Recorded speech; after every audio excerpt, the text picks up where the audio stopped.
Hey everybody, I'm going to make this video to give you all the very simple basic stuff that you would like to know if you're an animator and want to use Illustrator. I tend to prefer Photoshop and I usually work with video more, but once in a while I need a very clean looking animation, something that looks kind of like this. Let me show you here on my website. Alright, here's my little website. I made this using Adobe Behance transferred into their portfolio through myportfolio.com. It comes free with your Adobe subscription. It's pretty awesome. So for a student rate, you can have a very nice looking portfolio. I have another video that shows how to do that if you're into it. Go check it out. It's really, really cool and fun and interesting. So let me just show you some of my animated stuff here. After Effects Animations. A lot of this kind of stuff is done with Adobe Illustrator. See these cool little parts and pieces. We have some gradients in here to make it look like stainless steel. Lots of little line drawings. Some of these come from SolidWorks, but this, for example, came from SolidWorks. Anything that's really clean, though, usually comes from Illustrator. Illustrator has a nice clean look. See, some of this is more pixelated. It came from some of it came from Illustrator. Some of it, like this, came from Photoshop. This is probably one of my best examples of something super complicated. Every single thing in here was drawn in Illustrator. Everything from the little dots with white highlights, the lines, everything. I saved it as a PDF and brought it in as a PDF with all sorts of layers. Anyway, it's totally fun, totally clean, totally nice looking. You can kind of see how clean it is and have that nice sort of vector shape. In other words, a mathematical shape. This is more of a Photoshop photograph type thing here. So go check out my website if you want to see some more examples of things I've done over the years. This one is more of Photoshop based animation.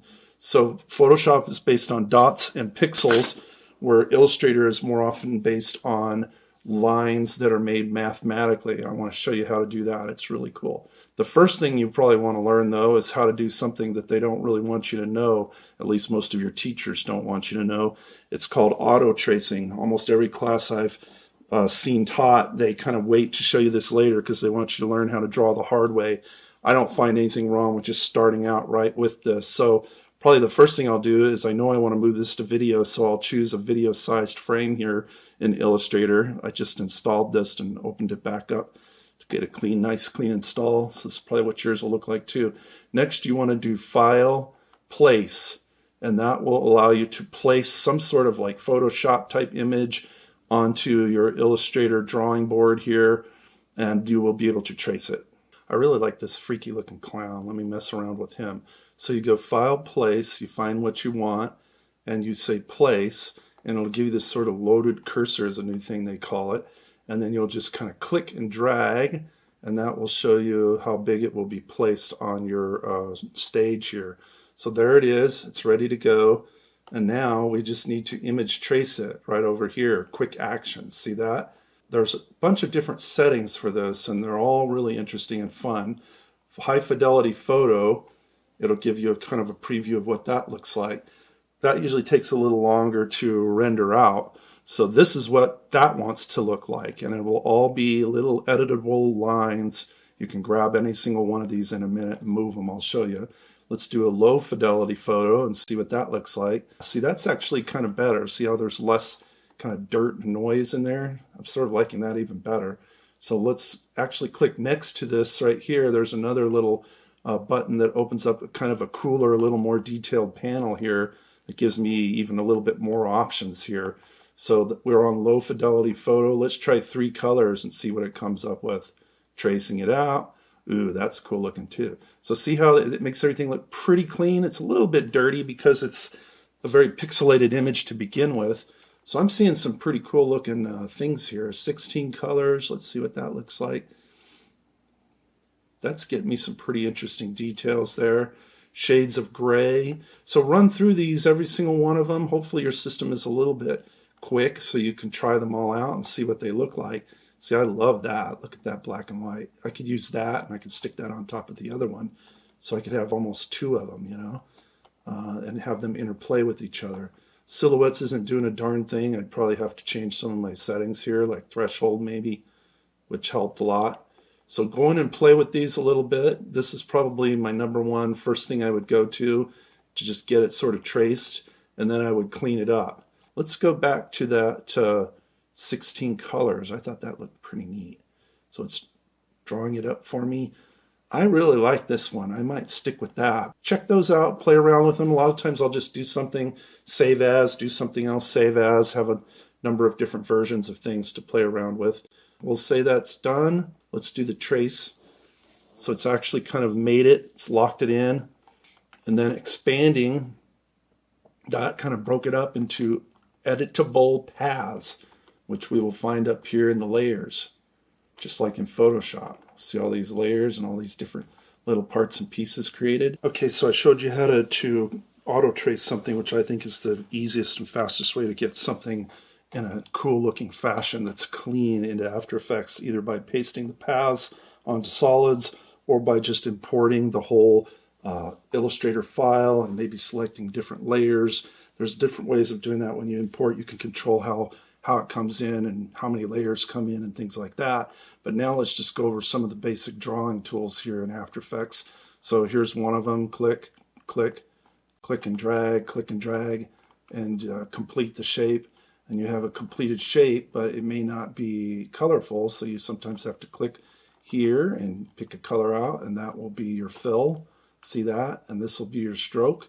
And if you click on stroke, you can also change how that looks by going under Windows, Stroke, and you could even open this up a little bit, like by hitting this, Show Options, and you can increase the stroke so it gets thicker and thicker and thicker. See that? You can also kind of change the way it ends, whether it's rounded or not. There's a lot of different things you can do with the lines. So maybe you play around with that a little bit. If you'd like to, you could create other weird shapes on here. There's a lot of different kind of shapes and strokes to pick from. Here's different kind of tapered strokes, which can look really neat. So all of these different shapes can be played with a little bit. There's also all sorts of brushes that you can use here. If you look under Windows, Brushes, there's all different kinds of strokes that you can put on here and then sort of increase the width of it. See that? That's kind of a scabby looking line. You could add these even sort of fancy lines around the outside. If you go under this little hamburger shaped thing here, there's also open brush library, and you can do something like decorative vector shapes, grunge brushes. Let's try that out. Here's some really neat looking brushes here. See that? Kind of creates a weird ending on it. I like playing with this Windows workspaces. Instead of essentials, I would do something like tracing we've already done, right? Well, you can do sort of painting here, and it opens up a lot more context sensitive menus, which I would much rather prefer to have up here. Lots of cool things you can find in here underneath these little hamburgers here. So play around with that a little bit, and you can change the stroke a lot easier here. So that was under Window, and it was under Workspace, Painting.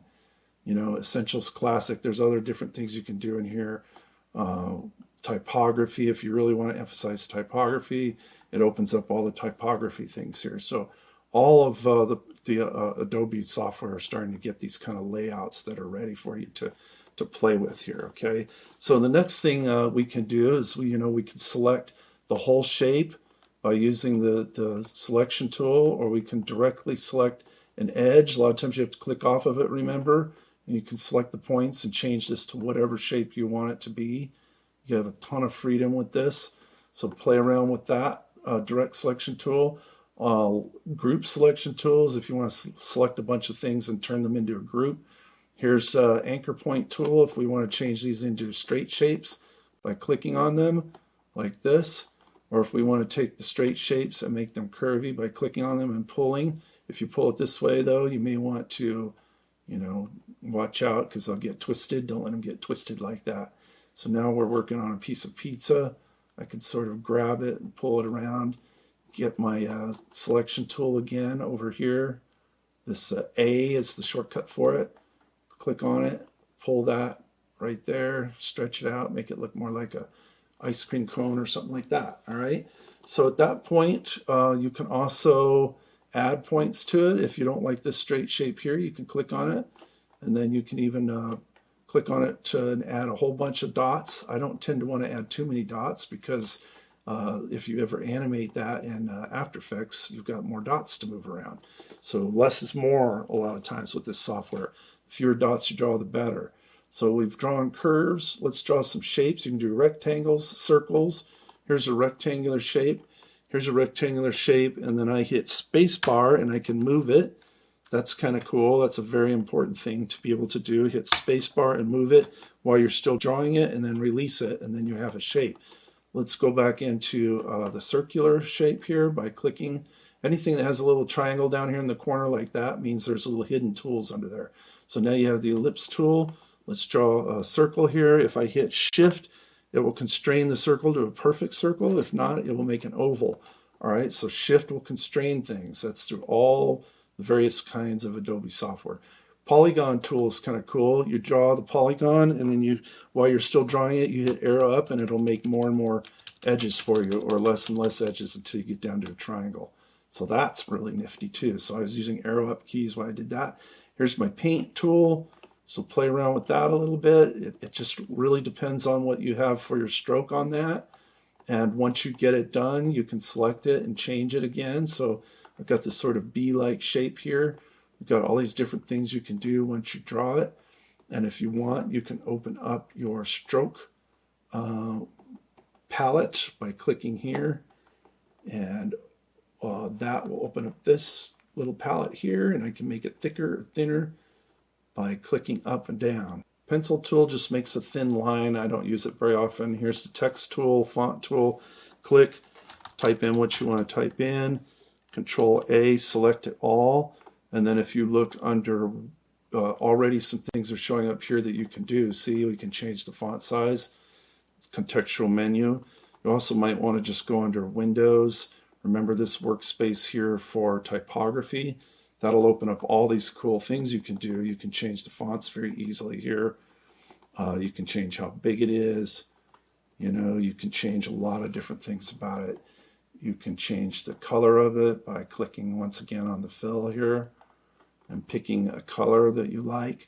Click off of it. It's got blue strokes and a yellow fill. And if you make them bigger or smaller, you can change different things about that. You can also do typing on a path. So if you have a path that you've drawn, you can type and it'll follow along that little path I'd drawn earlier with my pencil tool. That's kind of fun. If I want to rotate something, I click on this rotate tool, and while it's selected, I get close to it and I pull it and it will rotate it. So it depends on which one you pick. That just put an anchor point right there. All right. So actually the anchor point is way over here now, depending on where you click. That's where the anchor point is going to be on this particular object here. So a lot of working in these programs is knowing which layer you're selecting. So you sometimes have to go under layers and make sure you're actually on the right layer up here before you start messing with it. Sometimes you have to actually pick the layer you want, like the triangle or the ellipse. And once I pick this ellipse out here, and if I have the rotation tool picked, I should be able to get close to it and start rotating it. And once again, it's rotating around this anchor point here, so I might want to reset it so that it rotates around this anchor point right here that I just created. So that's very similar to what you can do in After Effects too. So that's the rotation tool. Scale tool is really cool. Go under the rotate tool and we'll find a scale tool, which allows you to take that same object, click and pull it, and then you can actually scale it and make it bigger and smaller depending on what you grab here. I'm going to hit shift, and that will constrain it so that it gets bigger and smaller in different ways. Undo, shift, click and pull, and see how it's trying to constrain it a little bit, at least to 45-degree angles and whatnot. Shear tool allows you to grab the corner and shear the object more like this. That's the shear tool up here. So the eraser tool is a lot of fun. You can actually kind of cut holes in objects. So there's lots of different things you can do with it. When you double click them, they all have different kinds of tools that you can play with. Also, I'm going to use bracket bigger and make the brush bigger. You can do that in Photoshop and everything. Then when you draw over it, now you have this shape busted in half. and it adds a stroke into it too, which is kind of cool. That one's not working. Why is that not working? Well, because I don't have that particular object selected. I've got to get on over here and select the object before I can cut a hole in it. See that? Cut a hole in it. See that? Cut a hole in it. There we go. So that's kind of a fun tool too. That's the eraser that'll allow you to cut holes in things. Like if I want to cut a hole in this strange looking path right here, I can go like that, and now there's a hole in the middle of it like a donut. Okay, I want to show you the gradient tool here too. That's under right here. Gradient tool will allow you to put a gradient on that. Usually you can just draw across it. It's not working. I'm going to click on this and make a linear gradient. Now it's in there, and here's the tool. But I can also use that gradient tool to kind of change the way, using this tool right here, to sort of change the way the gradient sits on there. See, I can grab the various points and move them around and change kind of where the center is of the gradient, where the end of the gradient is, where the various points are. All of that also can be modified here. So if I don't like this particular color stop, I can double click it and I can go in and say make it into a color. I clicked on this here to show up some swatches. Swatches is just a good way to store color. If you have a color that you like and you want to preserve it, you can sort of grab that color and drag it into your swatches, all right? But for now, let's mess with this gradient here a little bit. I'm going to keep the radial gradient on there and put the yellow on there and draw it like that again. See how it's got the yellow? Let's add another color stop here. We'll add one right here. Double click it, pick red. See, now we're getting this yellow to red to black. Let's scoot the red over so it's closer to the yellow. Let's scoot the red over so it's on the other side of the black. Let's scoot the black over in the middle. Let's scoot the middle point between the yellow and the black. Let's scoot the middle point between the red and the black. See that? So those are all different things you can do with gradient. If you don't like that, you can do radial gradient. Here's radial. That's actually really good for certain kinds of drawings. And you can go in here and modify it right here on the actual little tool that's being drawn here, or you can go and modify it right here. Let's add a green color. Double click it, add a nice bright fluorescent green. Come over here, double click it again, add a black again. So that's how you can kind of modify your gradients. It's really fun. You can also do sort of a bizarre gradient here with all sorts of different colors on it. But okay, here's also, you can kind of make the gradient changed a little bit by getting onto this edge here. See that? And you could even rotate it by going off of it slightly. So there's some really neat things about this gradient tool that are really fun to play with.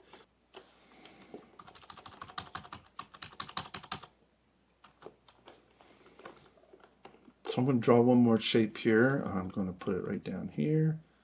I'm going to get rid of the gradient by clicking off of this and then just changing this back to a fill color like that. Okay, so if you want to do the gradient, you just click here. That's one way to pull it up, or you can say, I don't really want that, and change it back to a different color. Okay, so I'm going to change it to color, but I'm also going to change the fill to kind of one of these weird design colors like that. See, there's all sorts of fills you can buy, order. They're all over the place. If you want to find more of them, go under the hamburger here, open swatch library. These different kind of fills can also be found under styles a lot of times. So you might want to look under here, and there's other ones you can upload again. So here's some different styles and different kinds of fills in there. Okay, so one more thing you might want to try is to right-click this, and sometimes you might want to simplify the path a little bit. Keep a color, you can click on it, it'll show up here, and then you can drag it into your swatches and use it later. Okay, here's a tool called the width tool. And what that does is it allows you to kind of click on one of your strokes that you've made and widen it out and make it look kind of cool. That's something you might want to play with too. And all of these can be changed and sort of modified, and where they're thick and where they're thin. There's a lot of neat tapering things you can do with your lines that weren't possible in the past. Here's a thing that allows you to blend two shapes together. So if I select this tool or this shape here and blend it in with that shape, see how I kind of put the two together? It's making like steps in between there that you, if you double click it, it'll give you options here. You can smooth the color. You can do a certain amount of steps, like let's do 20 steps here. I'll hit enter. Let's do specific steps. 20 steps. Hit OK. See, it made 20 steps there for me. So that's the this tool here, which is a blending tool. This allows you to change the size of the artboard. If this thing's being cut off up here, I can drag this up a little bit so that it includes it. Or I can say, you know, I really don't like all this stuff. I'm going to crop it like this, and I'm just going to bring that into After Effects. That's an example of what you can do there. I'll undo that for now. Zooming in hand, we've already talked about that. Zoom is really important if you want to get in and really refine a shape. You might need to zoom in on it really close. If you hit Alt, it turns to a minus and you can zoom back out really quick. You can also do View, Fit Artboard in Window. That's a really good way to kind of get it the right size. And the other thing you might want to do is use the hand tool. So if you are zoomed in, which you can also do down here, so you, let's do 150%. If you don't like what's happening with your fills and strokes here, you know, and you want to exchange them, you just click on it, pick the color that you want, and then you can swap them with this little thing here. So the fill and the stroke can swap. Every object pretty much has a fill and stroke. If you don't want it to have a stroke, you just come up here and go to this little slash, which means no stroke.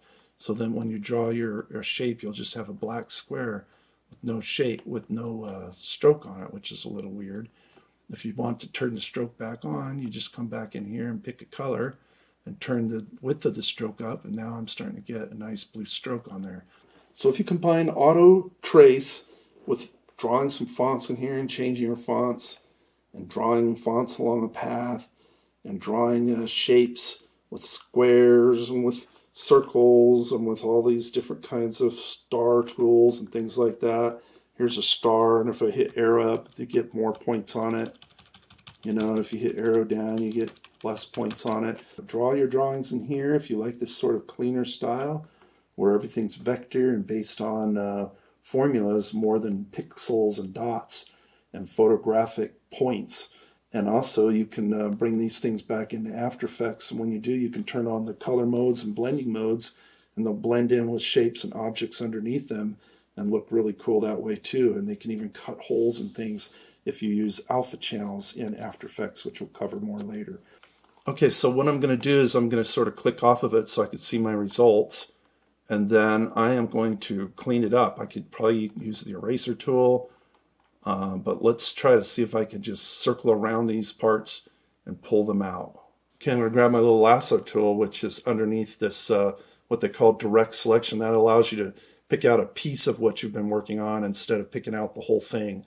Allows you to work in it a little bit deeper. But let's for now get the lasso tool, and I don't like any of this stuff here. I'm just going to circle it and hit delete. Make sure I don't delete anything that I want to still keep. See how you can go in and sort of start cleaning these out a little bit? In fact, I'm going to get my little pen and my Wacom tablet going here. It's a lot easier to do it with that. So I'm already starting to get that a little bit cleaned up. Get these guys out of here. Maybe keep some of this up here. Not bad, not bad. I don't really like this area, but I'm not going to delete that yet. Let's get rid of this area here. So that's kind of how you go in with the lasso tool, maybe clean up your image a little bit. It's got a lot of layers in it, which I probably don't need. So I'm going to get rid of some of them here, simplify it a little bit. All this is a bunch of junk. Let's get rid of this stuff. If it goes too far, I'll undo it in a minute here. Looks like so far so good. A couple little stragglers there. A couple little stragglers down here. See that? I even hit delete twice and it kind of deleted a little deeper. The other thing I'm going to do is hit Z for zoom and zoom in on it a little bit. And then I could use my different kinds of selection tools to select little pieces. See, that's the selection tool which selects the whole thing. It might be better to use the direct selection tool here and select one piece at a time and start cleaning them up like that. See? So you can even do like a shift click or something. Can draw a marquee around them. That's one thing I'm doing now. Similar to using that little lasso tool. So get in there and do some auto tracing. Try out all the settings on it. get in here and clean up your drawing a little bit. If you don't like what it looks like, you can come back in and refine the paths a little bit. Like this one here, I don't really like how that's sort of, like rounded there or squared off. So let me actually change that a little bit. Z for zoom. So I can go in and change all of these with my direct selection tool. Select it, start pulling it around, click off of it, click back on the one point you want, and you can really pull the handles. See, there's these little handles. So this is the formulaic nature of Illustrator. Pull these in a little bit like that, round things off. So that's kind of cool. See how you can modify it? This one is behind that one, whether I want it to be or not at this point. I don't really like how that is so perfect, so I'm going to rough this up a little bit here. I'm going to hit spacebar, and that gives me my hand so I could pull down and keep working without changing any tools. See how straight this edge is here? I might be able to pull this. This is a handle, but it's not really meant to be broken apart always. So if you're having trouble pulling things around, you might need to sometimes use this tool. Underneath the pen tool is an anchor tool, which allows you to take something that's sharp and turn it curvy. You don't want to kind of flip-flop it like that and make a figure eight. That's usually not good. It's better to round it out like that. And then I can push V for select again, select the whole thing, or use A, which selects just the direct area. See little A over here on the right? Every single thing you want to do in Photoshop or Illustrator has a little shortcut over there on the right side of that little pop-up. See, it says A, so that'll help you to know which one to pick if you want to work a little faster. Sometimes you have to click off of it and then click back on it.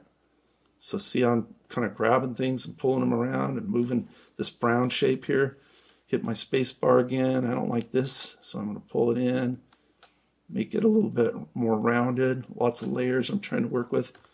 So anyway, that's how you clean things up. Another thing you can do is just delete a point. Click off of it, click on the point, hit delete, and it'll sort of get rid of a point or two. That's one thing I was doing there. So I've kind of zoomed in on this shape because it's weird. It's not really complete. See how there's like a dot here and a dot here and no outline going on? So it's probably not a bad idea to go ahead and complete that. What I would do is I go under the pen tool and I click on the end of it and maybe come over here and click and drag a little bit, and then come over here to the kind of the beginning, the other point, and it's made a complete shape for me, which is good. If I want to add more points to it, I can find this tool, which has the plus next to it. I had to pull that out of this little 3-dot thing. There's a whole bunch more fun tools here you can mess with. Deleting anchor points, adding anchor points. If you hit a plus, this will come up anyway, so that's probably why they didn't put it up here. It's just as easy to hit plus. So I'm going to click off that, and I've got the wrong tool, and then I'm going to hit plus, and then I can click and add a dot. See that? And then that dot can be changed. I can come back in, select that dot, pull it around a lot, see, and I can grab its little handles and make one side sharp and the other side I can make curvy. That's what these handles allow you to do. I can pull this all the way in so it's like perfectly sharp. Curving conversion tools, there's these little like dots you can pull on, see, to make the edges like more curvy. So that's kind of cool. Grab these right here and pull it. So the tool is smart enough to kind of keep selecting the things that you probably don't want and deleting them. So I'm hitting delete several times and it's getting rid of a lot of the points that I don't want. So that's kind of nice. So anyway, that's how you would do an auto trace and then clean things up. So then I'll do view, bit and artboard in window. So here's what I got so far. Not bad. I should probably create more of a black line down here and kind of more of a black edge around some of these items here, just so that it's a little more logical. But at this point, I'm going to save this. Computer, save things a lot. I'm noticing that a lot of things are crashing lately, so it's good to back it up and constantly save it. I'd like to add some black shapes in it, so let me grab my little tool here, and I'm going to tell it, that I want, this is where you deal with your drawing stuff here, and you usually do it with the pen tool. Maybe sometimes you use the brush tool here, but generally speaking, you want to have a fill color. So I'll click on this and I'll say, give me a black fill color down here, or whatever. I could use the eyedropper to select it. So there's a black color for the fill, and then the stroke could be, any other color that I wanted. Like maybe I want to get, I don't know, some kind of red color like this for the hat area.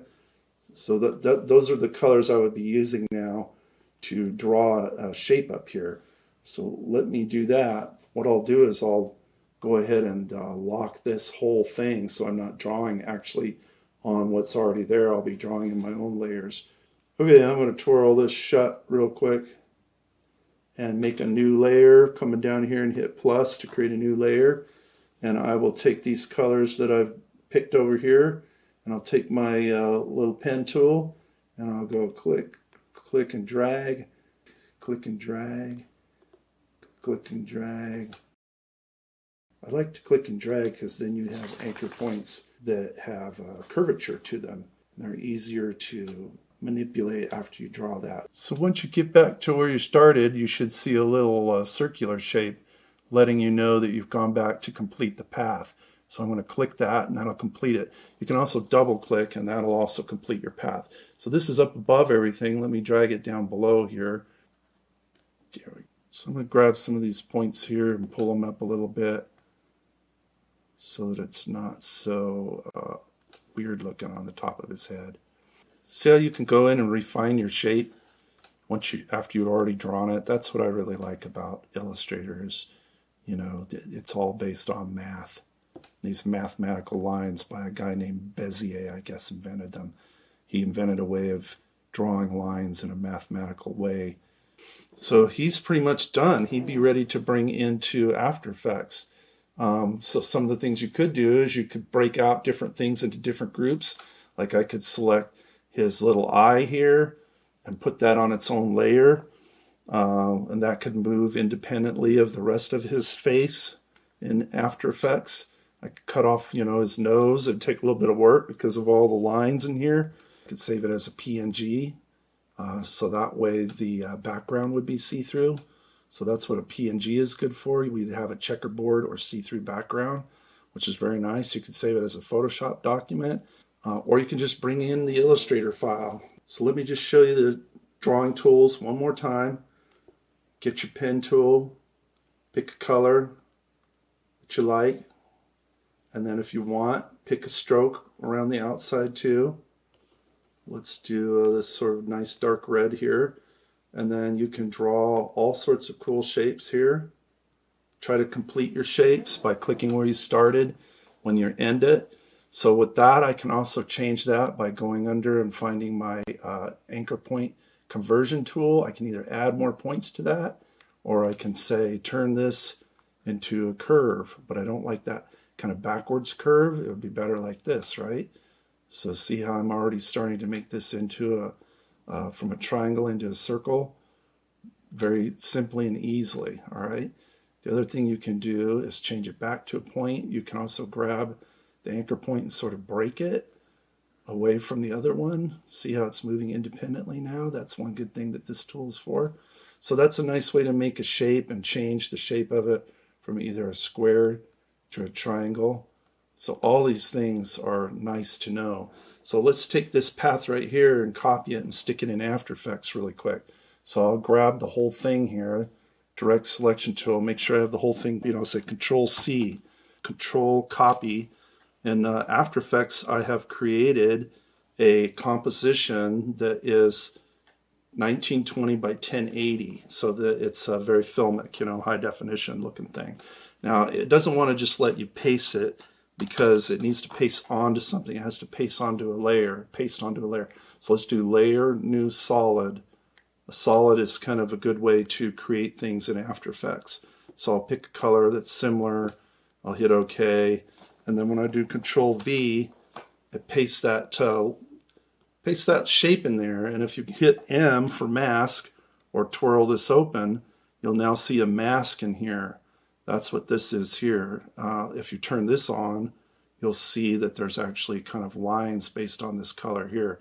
Let's change that to a red so we can see the edge of our shape a little better. So there's that, and this can then be animated. If you click on this, you can go in here and say, all right, at this point look like this, but 3 seconds later or 7 seconds later or whatever, let's just say 3 seconds later and 14 frames, that's what that would be. I got that by clicking right here. Then I'm over now on 3 seconds and 14 frames, at which point I can change this guy like this. And if you kind of scroll over it, you'll see that it will animate. They call it tweening, based on having 2 keyframes and everything else is filled in between by kind of the minor animators in a studio. They're the ones who do the in-betweening. The master animators will do these keyframes, they call them. So that's one way to bring in your stuff into After Effects. Another way is just to import it like this. File, import, file, and then find the file here, Weird Clown. I like to import it as a composition because then all the pieces are kind of lined up and ready to go. So let's do that. Import, and it brought it in here. If I double click it, here's the Weird Clown. Okay, now that I imported this clown in here, you can go and right click on this layer and this little menu shows up. And then what you can do is you can go in and create shapes from this vector layer. And basically what it's going to do is it's going to kind of break out all of those little pieces that we saw in Illustrator and make shapes for them in After Effects. It takes a little while to do it. So here are all these different paths with their tiny little layers in there, a lot of which could be turned off if you wanted to. Go in there and play with that, and then each of those layers can be animated. Every single layer here underneath its group has a path, and the path could be animated by turning on the stopwatch and going over here and changing it later. So you can kind of see the benefits of having a more simple auto tracing here, because man, there are so many paths on here. So you'd probably be better off to start with something simpler than I did. So you don't have quite so many paths here to mess with here. If you want to see what's underneath there, you can always turn the path outlines off, which is kind of what I did a little earlier with this little button here. So in conclusion, I'm just showing you here one of the assignments I usually give out where you trace a famous logo. It's really important to know how to use the pen tool because you're going to end up using it in Premiere. You're going to use it a ton in After Effects. You even use it in most 3D programs such as Cinema 4D. So if you can learn how to kind of click and drag, sometimes you go back and you hit Control and touch one of the points you used before to create something straight out of something curvy. Anyway, you really want to get used to using the pen tool and then using the little minus pen tool to get rid of points you don't need, especially in After Effects where you need very few points, and the fewer points is better for animating. And you might need to use the plus part of the pen tool to add a point, and then you might need to use the little conversion kind of like pointer to click and drag and turn something that's curvy straight and something straight that's curvy, and pull on the handles and hit Control and pull on the handles. So the more you know about the pen tool, the better. You're going to use it a ton in your life if you continue to work with Adobe software. So there's a whole bunch of things you can do. I hope that you have enjoyed this and will play around a lot with this program. Make something real ugly with it, and then you'll know that you're getting good at it. The more ugly objects you can make, the better.